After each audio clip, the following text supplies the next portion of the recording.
Today's episode is brought to you by In My Bag Apparel and Customs. In My Bag is a brand that collaborates with talented artists from across the country to bring some unique and exclusive concepts to life at a reasonable price. For $15 off your first purchase, visit whatnot.com/invite/in_my_bag 2023. That's whatnot.com/invite/in_my_bag 2023 for $15 off your first purchase. And make sure to check them out on Instagram as well at @in_my_bag 2023. Did you know Australia is wider than the moon? Australia is almost 4,000 kilometers in diameter, while the moon is almost 3,400 kilometers in diameter. That doesn't seem right. I'm probably going to have to double fact check that when we're done here. Let's get into it.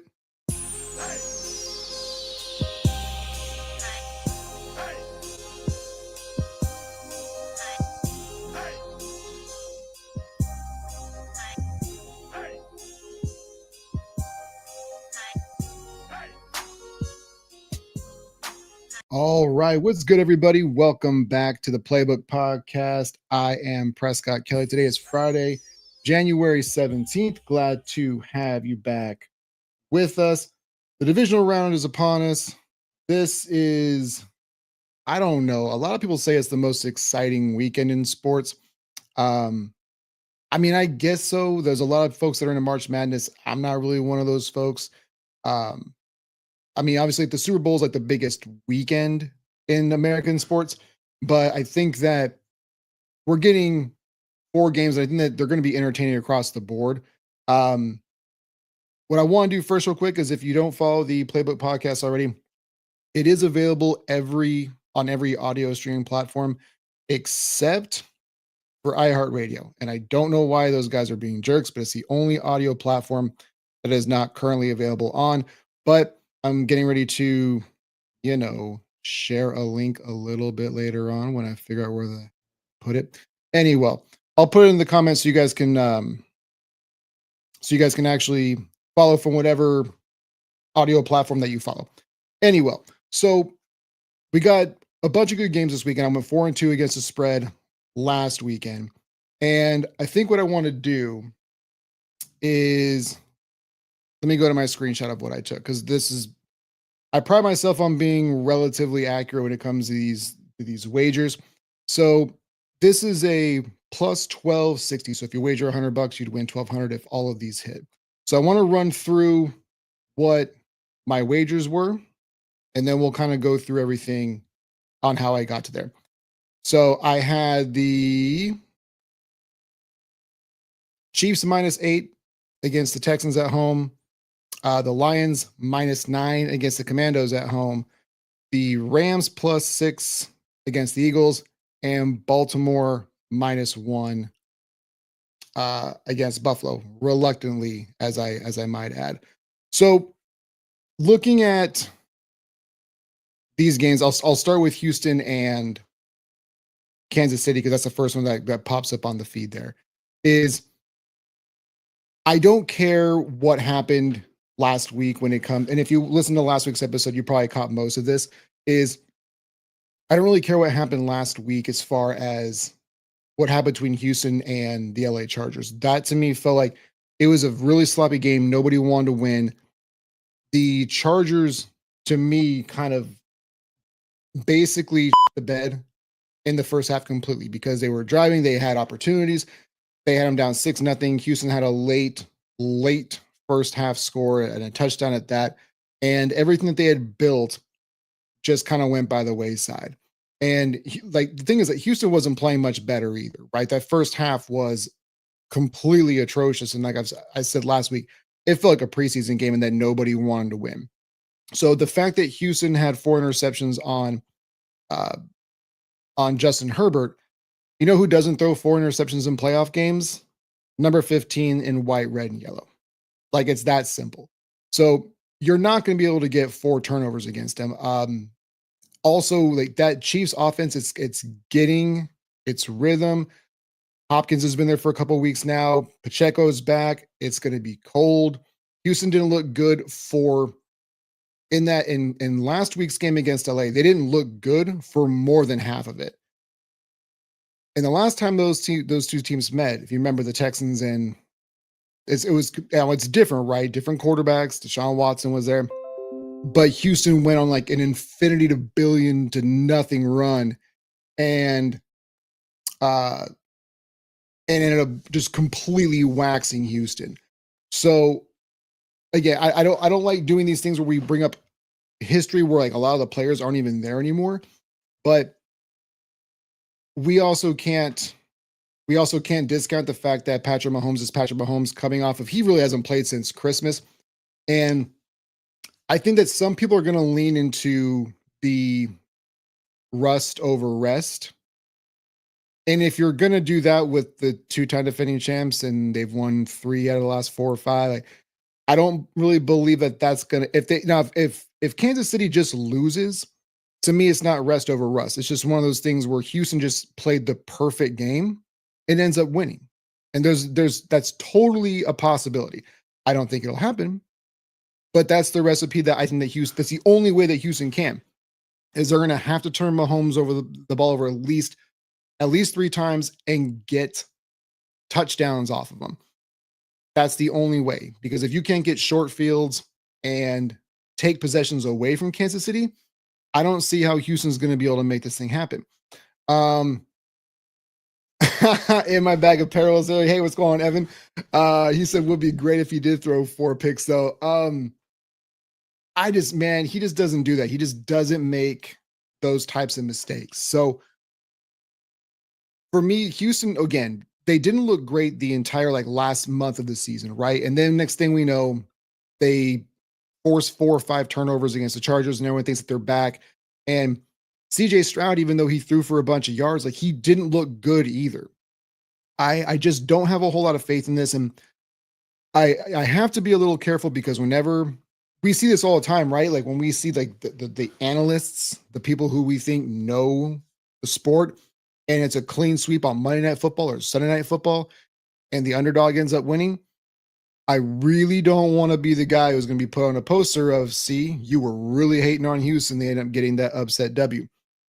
I'm just saying, when I look at how Houston played the last last month of the season, Kansas City being this well rested, getting time for Pacheco to get healthy, getting time for Kelsey to have, like I said this during the regular season, is that Kelsey doesn't have a whole lot of these double-digit catch, 100 yards, multi-score games left in him. He just doesn't. He's going to pick and choose when he might do it. This might be one of those games, though. I think that I mentioned last week, I think that Kansas City, what they're probably going to do is they're going to let a couple of the cats out of the bag, right? They're going to, a couple of the trick plays that they've been saving most of the season, I think that they're going to let out. But whoever they play next week, whether it be Baltimore or Buffalo, that's where you're going to see them get everything that they've been working on. You're going to see 6, 7, 8 plays that we haven't seen all season from them, because they're going to need to get some big chunk plays and be able to keep Buffalo and Baltimore off their guard, because they do have a lot of speed on that roster still. Like DeAndre Hopkins still isn't the same dude, but I mean, Worthy and Hollywood, man, they're going to be able, if they can use the misdirection enough, I think they're going to be able to confuse them, and not like a Philly special kind of thing, right? I'm not doing that, but I think they've got enough apparel in their bag to be able to get some big chunk plays, whoever they play in the championship round. Houston they played sloppy recently. Their offensive lines are very good. I think that Chris Jones alone, now that he's also had basically a month off, is going to be able to wreck that offensive line. Laramie Tunsil went from one of the better offensive linemen, or one of the best tackles in the NFL over the past couple of years, to just somebody who, I'm not saying you would bench him, but it's been questionable, arguable at best. Like if you could, you think about it, right? So everybody on that defense with the Chiefs, I feel like they're going to come out angry. They're going to make them look dumb, and this thing could get real ugly real quick. Like I said, Houston's used to playing in all these either indoors or at least in nice weather, and because I mean that's their entire division is nice weather or in domes. And then when you take into consideration, you're going to sprinkle in at least half of those games when you're playing NFC and AFC teams that you're going to run into at least 11, 12 games every year that are going to be either domes or warm weather. I don't like it, man. Whenever you get into the playoffs, I don't like taking favorites that are more than 6.5. It's not something I typically do. But Houston and Kansas City to me feels like that's one of the ones I feel pretty confident in. And let's go ahead and move on to the other Saturday game.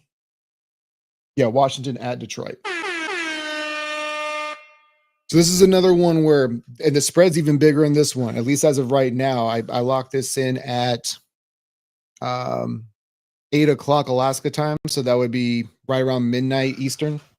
And it's Washington's a 9-point dog going into Detroit. And I think the thing for me, I like to do this with my gut sometimes. It's when it comes to quarterbacks, I say, well, you can't be good because like you too pretty or your name. Or like when Carson Beck inevitably gets the NFL, I'm like, you don't look the part either, man.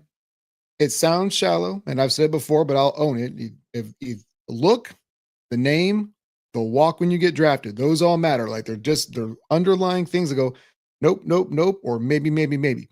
And this isn't so much quarterback driven as it is Washington Commanders reach NFC Championship game. Like that just doesn't hit right with me. That feels disingenuous to say that. I think like, yeah, those words are going to be uttered by somebody. It's not only that, right? There's more to it than that, but it doesn't hit the ear right with me. So to get more like down to the football part of it is we know that when Jaden Daniels is played, that offenses look ridiculous in Washington. And they're doing it with not a lot of like real household names. Like we know who Terry McLaurin is and we know who Austin Eckler is, but he's been a little bit banged up. He hasn't been the same dude that he was getting the same kind of run that he was when he was with the Chargers. We know Brian Robinson, but it's not a whole. Zach Ertz has had somewhat of a resurgence now this year, but Detroit, that place is going to be absolutely bananas. It's going to be absolutely stupid. So it's going to be they're all hostile environments, right? Especially when you get in the playoffs, they're all going to be sold out. It's going to be predominantly who the home team is, right? Like unless you're a Chargers fan or a Rams fan, or if you are the Rams last week and had to go play in Arizona. It's Detroit is going to be something different. Hosting a playoff game with a chance to go to the NFC Championship game, and like this is the best team that they've ever had. Montgomery's coming back, and when you got Montgomery and Gibbs, man, when those two are on, not even just like on the field, but when you have the opportunity to like move those dudes in and out, the ability to just interchange them. And it's not even Sonic and Knuckles is like, it's a great nickname, but even Montgomery, I don't even really consider him to be like a Knuckles kind of guy. I just figured to be like, he's like your not prototypical running back, but Gibbs is just such a flatline speed guy along with the elusiveness. But man, that running back duo is so crazy, and Washington hasn't been great against the run. And the one thing I talk about here on the playbook is stick to the playbook. Stick to what works. Like when you start to veer off from your identity, especially when it comes to the playoffs, you start to get got. And that's been kind of the downfall of the Ravens over the last few years is they've tried to make Lamar be something that he's not. And the next thing you know, you have the number one seed, you have the best record, you have the MVP under your belt, and you're getting waxed because you're trying, or not waxed, but you take an L because you're trying to prove that he's supposed to be a pocket passer instead of letting him just be who he is. And that's what I'm looking at with Detroit. If Detroit stays to let's run the ball, run the ball, run the ball. And the thing that I've noticed with Jared Goff is like with Pittsburgh, they do a lot of run to set up play action, but the play action is only to go deep to George Pickens. It's a couple moon balls and that's it. But they don't really do that in Detroit. They still use the play action, use it effectively, but it's not like they use that to just bomb it up to Jameson Williams, right? Like that's part of it, but it's not the only thing in their bag as far as downfield off of play action script. It's a lot of underneath stuff. It's still hitting Laporta on, a 10-yard in route. It's still a flood route, and they're using both Laporta and uh, St. Brown, and kind of, high low. Who are you going to take when they both cross the middle? They're just so much more creative with their offense, but they'll be able to keep Washington off the field, I think, if that's what they want to do. And as long as Man Campbell doesn't try to like really overthink this, because these dudes who go for it on fourth down all the time can sometimes, this is what I've done the entire time. Sometimes you just gotta pull the brakes back a little bit, bro. But when it comes to Quinn and uh and Campbell, they've been two guys who on fourth down have been pretty aggressive, and especially last week with Washington, they went for on fourth down like 4 different times, I think. What I'm worried about is, are they going to break script? Are they going to end up trying to outsmart themselves and say, well, I wouldn't go for it here in the regular season. I'll go for it now, or this I would do in the regular season, but there's too much on the line. Do I pull it back? It's going to be interesting to see like how these two head coaches who have taken the more aggressive approach, which you don't usually see with defensive minded head coaches. The defensive minded guys are usually the ones who want to keep things close to the vest, don't want to take the chances. They'd rather keep it on the ground on 3rd and 1, 3rd and 2, because they're scared of the incompletion, or they're scared of stopping the clock, or they're scared of a pick. They usually want to be reserved in how they handle things, but both of these two guys have kind of embraced if it's a yard and a half or less, we're going for it. And it'll just be interesting to see how they go about this. But yeah, I think that as long as Detroit wants to run the ball, they should stick with it. And it doesn't mean have, 70-30 play calling between rushing and passing, but it does mean don't veer too far off script if for whatever reason you're down early. Stick to what you know. Your offensive line is a top 3 unit in the league, offensive line or defensive line, really. But that offensive line is bananas. And as long as you stick to it, because that's what they did against Houston, right? I think it was Houston where Jared Goff had 5 interceptions, and they got a turnover right out of halftime, stuck to what they knew, didn't break character, ran the ball a bunch, and still ended up winning.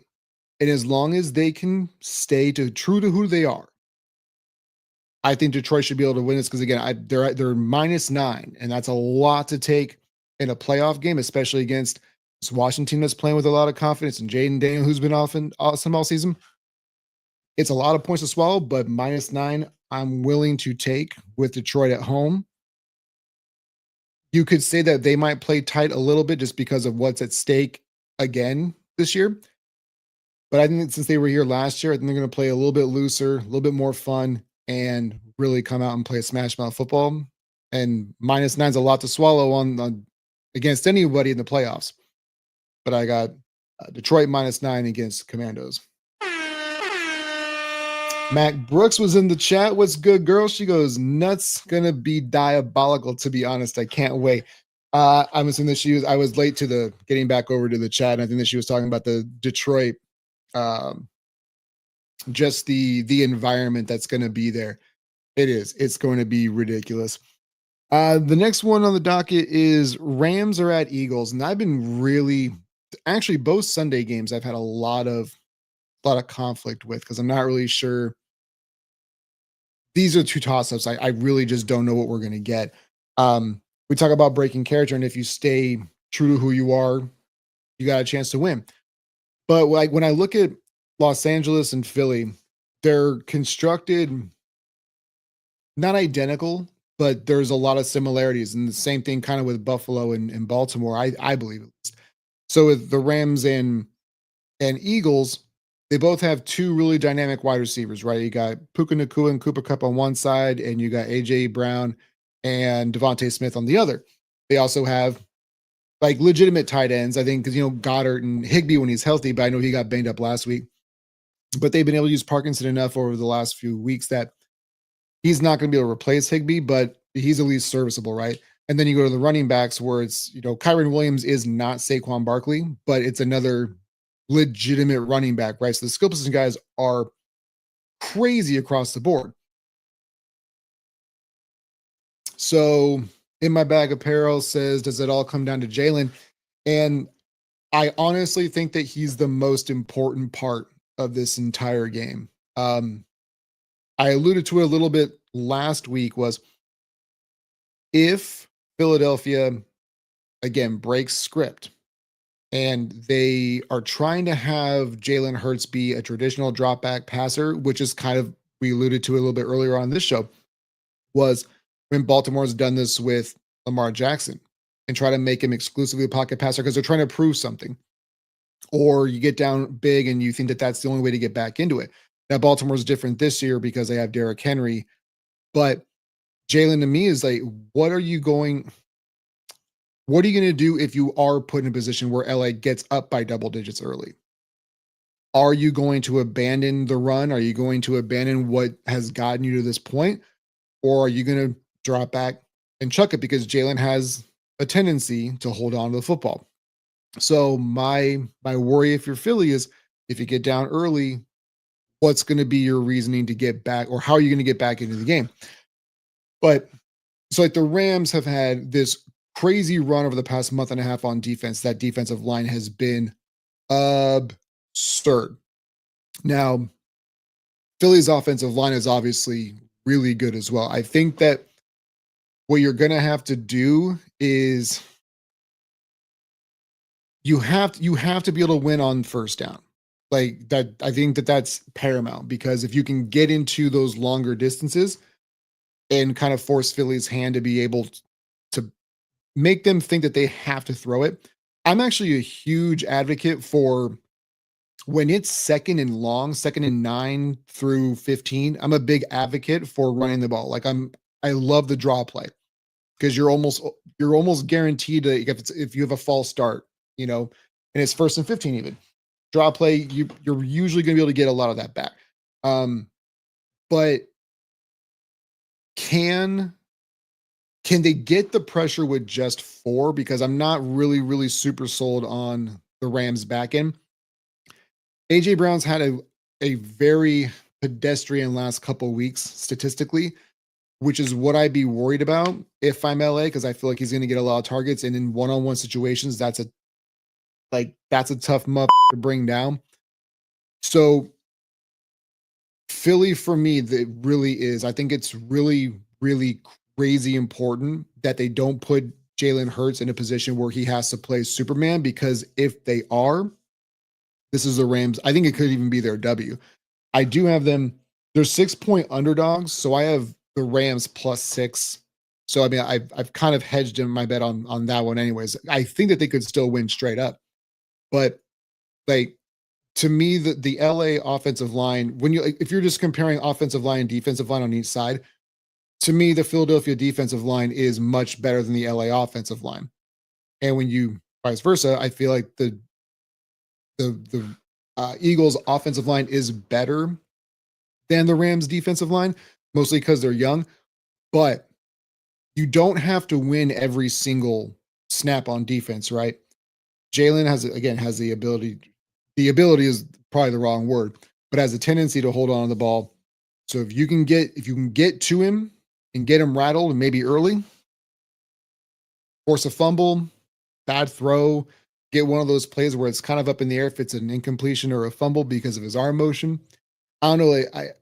And then you just got to figure Matt Stafford's been one of the better postseason quarterbacks since he's gotten to LA. He's played really well, and he obviously had the Super Bowl run his first year there. But it seems like his connection with Puka and Cooper is just, especially Nakua. It feels like Cup's been kind of an afterthought. So that's another sneaky guy. Like if you're in daily fantasy, if you do a lot of DraftKings, I would do multiple lineups. I would pick single entry tournaments, but do different lineups on different pay scales. I would put Nakua in one, and Cup in the other. I don't know if I trust for both of them to have huge games, but I think that Cup, like he's due for one, right? And Nakua is going to get a lot of attention. So whoever the tight end is, if it is Higbee, I look at him. Parkinson, Tutu Atwell has been kind of an afterthought recently. Look for him to maybe have a big game, but it really does all come down to me, Philadelphia top to bottom is the better squad. Their offensive line is better than LA's. Their defensive line is, you could probably say it's a push, and I wouldn't argue against it, but their secondary is better. And it's really, The biggest thing is coach and quarterback, and LA's got both of the better ones of those. That's why I have the Eagles still winning, but I've got the Rams covering at +6. Let's move on to the last game and arguably the most intriguing game of the weekend, and not because I'm a Bills fan. So Ravens at Bills, I reluctantly took the Ravens. It's basically a pick 'em. The Ravens are favorites by 1. And the reason why, it's not the reason why I'm picking them, but if I'm going to use the logic of the collective y'all, what everyone's been telling me is Josh Allen's been doing more with less. And if he has that much less and running up against a peer at the quarterback status, like you could say Lamar's better, you could say Josh Allen's better. They're looked at as equals from one perspective or another. If you say that Josh Allen's better, fine. If you think Lamar's better, fine. You're not going to get a whole lot of pushback unless you're a fan of one team or the other. But I've made this point a couple different times, is when you look at their wide receiving core, Zay Flowers is not a dominant number 1 wide receiver. Yes, he missed last week and it didn't matter. And then who do you even consider the number 1 wide receiver in Buffalo, right? Is it Amari Cooper? Because he's largely been an afterthought. Is it Keon Coleman, the rookie? No, not really. Shakir doesn't play as the true outside number 1 wide receiver either. Like, they don't have one either. But the Ravens number 2 is Rashad Bateman. And so, it's just both of these teams and both these quarterbacks have been doing it with nobody who's a true stud wide receiver. So the only thing for me that I've always kind of pushed back on is when people say that Allen's done more with less, even though the wide receiving cores for both are mediocre at best, but both are what each offense needs. But they both have 2 good tight ends, Likely and Andrews with Baltimore, Knox and Kincaid in Buffalo. They both have good running backs, but much different styles, right? Derrick Henry is built different and James Cook moves different, but they're still really, and both have good offensive lines. So it's just, I take offense when people say that Josh Allen's done more with less, because I don't feel like that's entirely accurate. I feel like the talent level is pretty much straight up across the board. There's going to be different character traits. There's going to be different skill sets. But as far as who we consider, if we're doing word association with best wide receiver in the NFL, you got to go a long way down before you get to Zay Flowers. You got to go a long way down before you do have to go further down to get to Shakir or Amari Cooper. But the point is, like, it's not like Lamar has an overwhelming talent discrepancy. I think what we're really doing is name recognition of, we know who Mark Andrews is because he's been so good for so long, and Derrick Henry with that acquisition. I think we're doing more of that than anything else, and thinking that it's a cheat code. But Derrick Henry was the cheat code. When Baltimore got him, that was it, man, because they've just been doing running back by committee in Baltimore for the longest time. And it's not just because he's, future Hall of Famer, rushing title winner. It's got nothing to do with that. It's got everything to do with, you need him to carry the ball 25 times, he can go do that. Whereas before it was like, all right, Gus Edwards, you go give us like 10. Justice Hill, you go give us 10. Lamar, you will give us 10.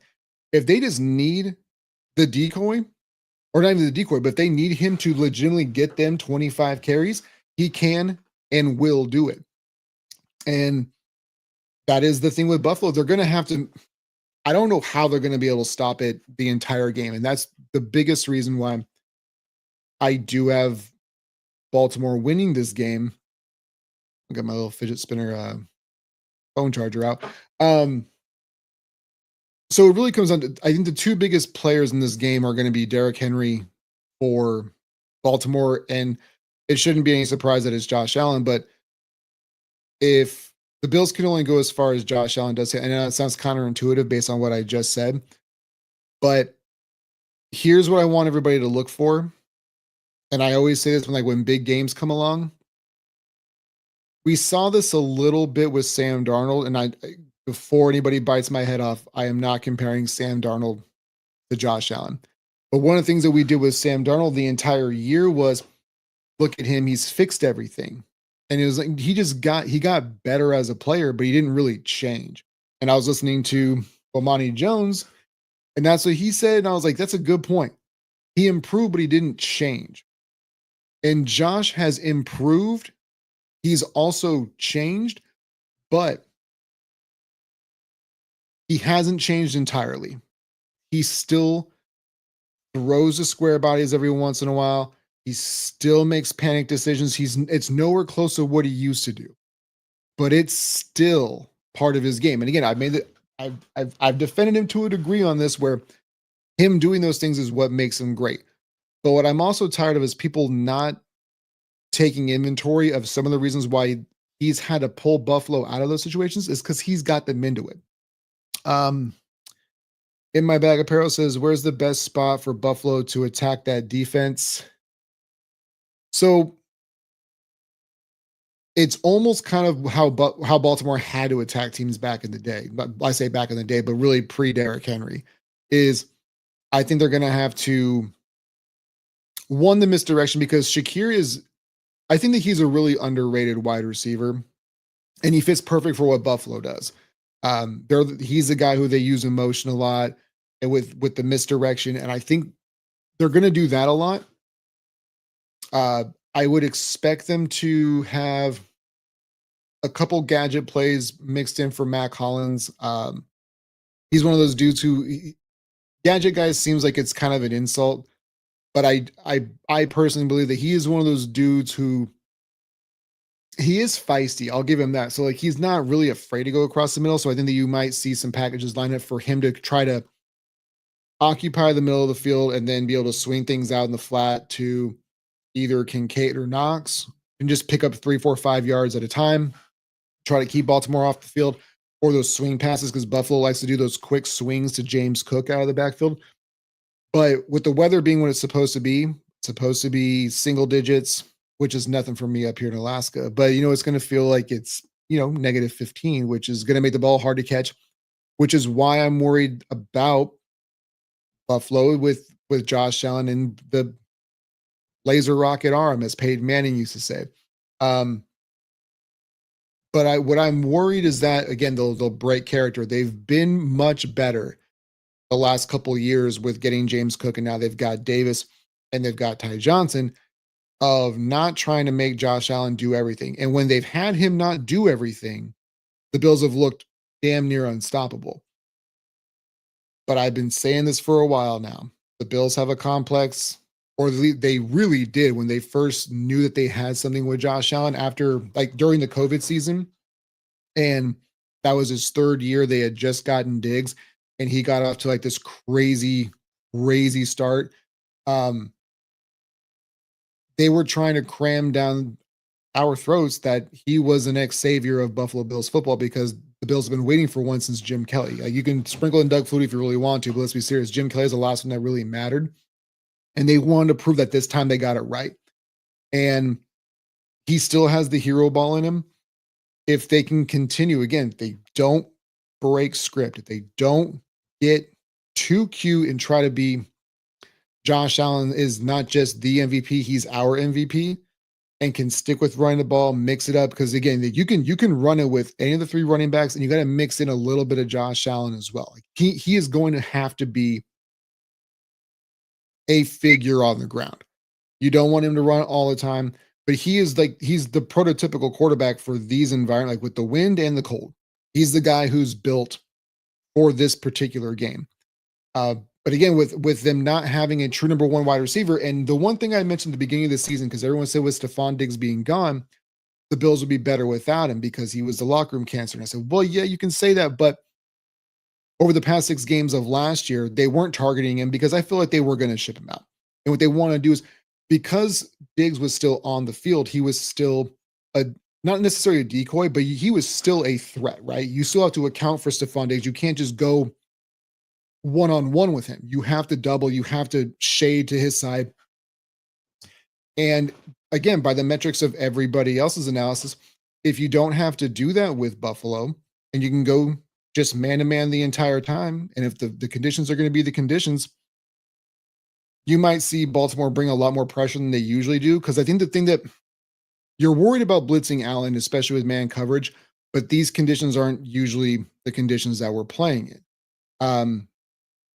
The other thing is like Josh Allen is one of those dudes who's incredibly tough to bring down. He wasn't sacked a whole lot this season, but you've got to find a way to get him down. You've got to find a way to get him rattled. So if I'm Baltimore, I'm applying a lot of pressure and I'm making sure I'm getting him down every single time. Because if you can lock up Amari Cooper one-on-one, which again, by the metrics of everybody else's analysis, nobody's any good on the Bills roster. The wide receivers are cheeks. So if they truly are, you shouldn't have to pay attention to anybody else. And you are just trying to get Josh Allen on the ground as many times as you can. So, I mean, I'm bringing an extra dude. If they're running 2 tight end sets, I'm bringing 2 extra dudes. I'm making him think. I'm making him hold it. I'm hitting him. If they can hit Josh Allen enough and make him start realizing that he's got to put the ball in his hands literally all the time and make Superman plays, he'll have a fumble. He might even have 2. If it really depends on how Buffalo is going to handle him. But as far as where they can attack, there isn't really a strong, their personnel is such where it's so Josh Allen and motion centric that are they going to be able to keep doing what they've been doing? And if they can't, I think it's going to be a heavy dose of rotate those 3 running backs in, give Davis and Johnson at least 5 to 6 carries each, if not pushing upwards of 10. James Cook, you've got to get James Cook 20 touches somehow. 15 on the ground, 15 or 5 through the air. He's got to have at least 20 touches.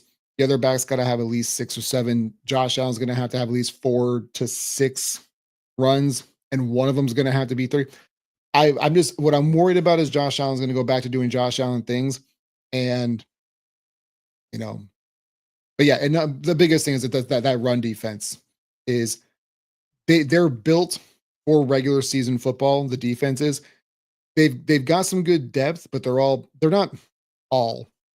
But they're fairly undersized for what you got to do. But both these offensive lines are massive, but Baltimore just has more girth on their side. So this to me feels like it's going to be both teams, heavy run game. The only thing that I think that Buffalo has the advantage on, though, is because since they do play so small, is that if they're able to win on first down enough, Milano, Bernard, there are like those 2 dudes at linebacker are 2 of the better, like one, and then you got Teron Johnson, who's arguably the best nickel corner in the sport.